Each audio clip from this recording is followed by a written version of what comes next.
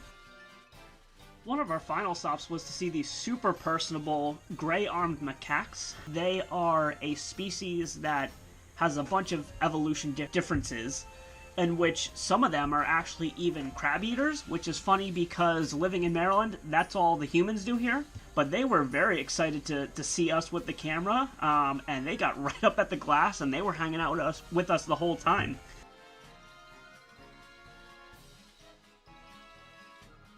They were even nice enough to take time to take a selfie with me. But not least, we came back to the baboons to see this little guy. He must have been born so recently, but he's out and about, climbing, hanging out. He's having a good time. We did do the short to show you guys a little bit of a preview of him.